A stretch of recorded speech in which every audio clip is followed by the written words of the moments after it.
चुनाव की तारीख आते ही असदुद्दीन ओवैसी की पार्टी ऑल इंडिया मजलिस इत्तेहादुल मुस्लिमीन यानी AIMIM ने चुनावी रणनीति क्लियर कर दी है। ओवैसी ने हैदराबाद से बाहर दक्षिण पश्चिम और पूरब की उन 3 लोकसभा सीटों पर उम्मीदवार घोषित कर दिए हैं जहां मुसलमान वोटर तय करते हैं किसकी जीत होगी और किसकी हार।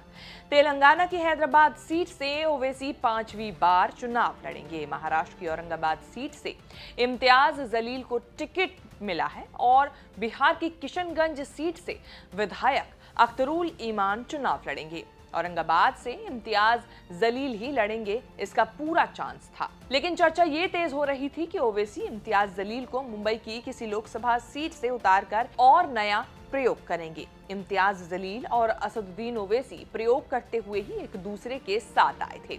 इम्तियाज जलील NDTV के पत्रकार हुआ करते थे। जब राजनीति में आने की सोची तो महाराष्ट्र में AIMIM जैसी ऐसी पार्टी को चुना जिसका कोई जनाधार नहीं था। हाजिरी लगाने के लिए महाराष्ट्र में आई थी AIMIM। टीवी पत्रकार होने के कारण इम्तियाज जलील परिचित चेहरा थे लेकिन चुनाव लड़ाने का राजनीतिक अनुभव नहीं था।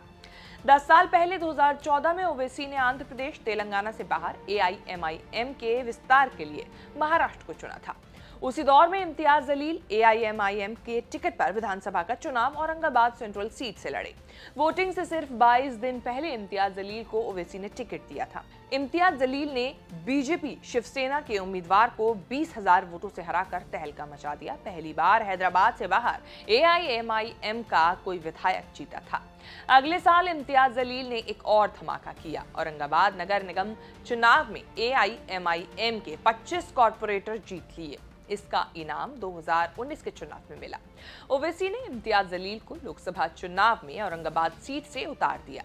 तब AIMIM ने दलित राजनीति करने वाले प्रकाश अंबेडकर की पार्टी वंचित विकास अघाड़ी के साथ अलायंस किया था। अलायंस का कोई फायदा प्रकाश अंबेडकर को तो नहीं मिला, लेकिन इम्तियाज जलील AIMIM के लिए हैदराबाद के बाद दूसरी लोकसभा सीट जीत ले आए। जलील ने 4 चुनाव जीत चुके बीजेपी शिवसेना के उम्मीदवार चंद्रकांत खेरे को हराया था। 2019 के चुनाव में औरंगाबाद में 51% हिंदू वोटर माने जाते थे। मुसलमान वोटरों की संख्या 30% के आसपास थी। करीब 16% दलित वोट होते थे। ओवैसी अंबेडकर गठजोड़ से औरंगाबाद में भी मुस्लिम और दलित गठजोड़ हुआ, जिससे औरंगाबाद की राजनीति बदल गई। इम्तियाज जलील संसद पहुंच गए। औरंगाबाद ने 1980 के बाद पहली बार किसी मुस्लिम को चुनाव जिताया था। 15 साल बाद कोई मुस्लिम सांसद महाराष्ट्र से संसद पहुंचा था। औरंगाबाद में चौथे चरण में 13 मई को वोट पड़ेंगे। लोकसभा सीट कांग्रेस और शिवसेना के बीच एक्सचेंज होती रही है। 7 बार कांग्रेस और 6 बार शिवसेना के पास ये सीट रही।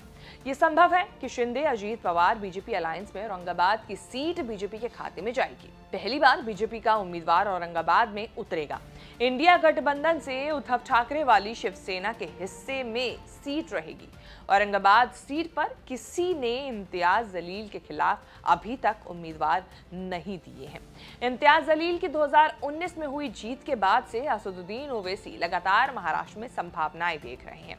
विस्तार के लिए एक और प्रयोग कर सकते हैं। चर्चा है कि महाराष्ट्र की 4 से 6 लोकसभा सीटों पर AIMIM के उम्मीदवार उतर सकते हैं। औरंगाबाद तो हो ही गया, धुले, नांदेड़, भिवंडी सीटों पर भी AIMIM लड़ सकते हैं। हालांकि अभी तक कोई अलायंस हुआ नहीं है।